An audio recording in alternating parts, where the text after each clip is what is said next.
सज सकाळ आपण मानू सश्रद्ध प्रणाम श्रोता बंधु। अनेक समय आमको जदि कई केबे पचारती कौन भाई सब भल, आमे स्वाभाविक भाव में कहू हाँ प्राय सब भल चलिबो। एही प्राय और चलिबो शब्दरू सते जेमति जना जाए केउंटी ना केउंटी टिके के रही जाउछे।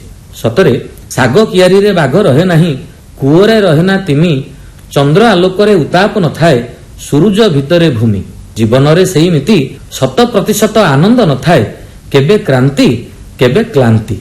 सब बेले जे आमे सुखर रहिबा ता नुहे, तथापि महुमाछीटे महु संग्रह पाई ए फुलरू से फुल को उड़ी बुल्ला परी आनंद मार्गी मनीष सुखलिप्सु मनीष निजको सुखर रखिबा पाई निजको विभिन्न कार्य नियोजित करे। बेले बेले सफल मध्य हुए आनंद लाभ करिवारे, किंतु विडंबना मने हुए सेतिकी बेले जेते बेले नुआ नुआ भल लागुथिबा सफलता टिके पुराना ही गले आउ भल लागे ना।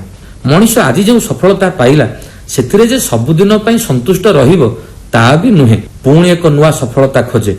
एमिति भी बेले बेले हुए अत्यधिक महु संग्रह लोभरे महुमाछीटे कमंडल पुष्प भितरे पशि प्राण हराइला परी अत्यधिक सुख पिपासु मनीष निजर लोभ पाई निजे दुर्गतिग्रस्त हुए।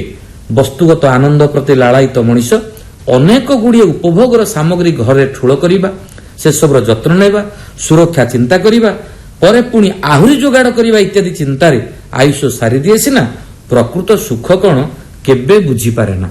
चैतन्यटा सबुबेले सेमती, जेते बेले देखिबो भाबुथिबो केमिति बड़ घरटे हुंता, से घरे बहुत आसबाब पत्र रुहंता, तार बहुत संपत्ति हुंता, एमती गुड़ाए भाबुथा। दैवाद दिने चैतन्यर जने साधुंक सहित भेट हला। कथोपकथन समय चैतन्य निजर अवसर संपर्क में साधु को जणाइला, महाराज मोर सबु किछि अछि, किंतु काहेकि केजाणी ए समस्त संपत्ति भितर मु तृप्त होई पारुनी। भाबुछि जदि एमिति किछि अतिभौतिक शक्ति मिलंता जहा फल रे मोर समस्त काम्य वस्तु गुडी को मक्लेश रे पाई पारंती, तेबे साधु हसिले कहले एटा गोटे कथा, व्यस्त होना, मु तुमको गोटिए मंत्र देवी वश्च, तुमे यहाकु कोनसे अमावास्या रात्रि रे निकटस्थ श्मशान रे जाई 108 थर जप करिवो। विश्वास रख जेते बेले तुमर जप यज्ञ सरी जीव एक भैरव तुम निकट रे अवश्य उपस्थित हेबो। डरिबनी, से तुमको पचारिबो कोन दरकार, तुमे ताकु जहा कहिबो से भैरव अक्लेश रे पूर्ण करिदेबो। किंतु जदि तुमे भैरव को काम जोगाइबारे असमर्थ हेबो किंबा निजर आवश्यकता सुनाइबारे विफल हेबो, तेबे से भैरव तुमको मारी देई श्मशान को चली जीवो एवं ता द्वारा होइतिबा समस्त वस्तु तत्क्षणात उभेई जीवो। चैतन्य एबे स्वप्न देखिबा को आरंभ करि सारलाणी। जहा हउ एते दिन पर हाथ पाहंता को सुजोगटी आसीछि, सते जेमति ता अंतर रे थिबा समस्त आशा गुड़िक वास्तवतार पोशाक पिंधुछि। स्वप्न विभोर चैतन्य साधुंकर सावधानता को आउ विचार कलानी, बरं पाखे हसी देई कहिला, मु राजी महाराज, आपण से भैरव मंत्र मते प्रदान करंतु।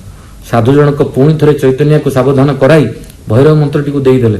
परवर्ती अमावास्या तिथिरे चैतन्य साधु उपदेश अनुଯାयी पूजा पाठ सारी भैरव मंत्र को जेमिति 108 थर जप करिछि, भैरव आसी हाजर। कुह चैतन्य, मु तुम पई कोन करिवि?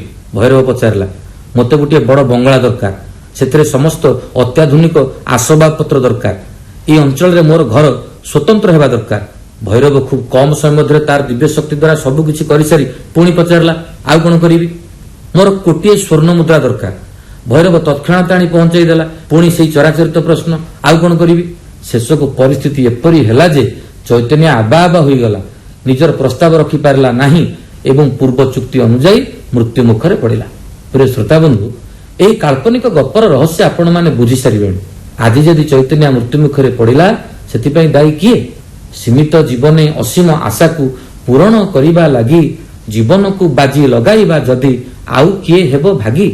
हाथ गढ़ा दुर्भाग्यर विवेक विचार बिकी होइबा कि मृत्युर सौदागर? प्रत्येक मनुष्यर गोटे विचार शक्ति अछि, यह ईश्वर प्रदत्त, किंतु ए विचार शक्ति जदि वस्तुवादर विचार द्वारा आक्रांत हला, असंतुष्टतार दुर्गुण द्वारा प्रभावित हला, तेबे तो कथा सरिला। लगाम छाड़ी दे घोड़ा को दौड़ेले घोड़ा कौन आम कथा मानिबो? आमे जदि आम भितर थिबा लोभ को संवरण न करिबा, नियंत्रित न करिबा, सबुबेले असंतुष्ट रहिबा, आम पई आउ किए दुखी हेबो कहिले?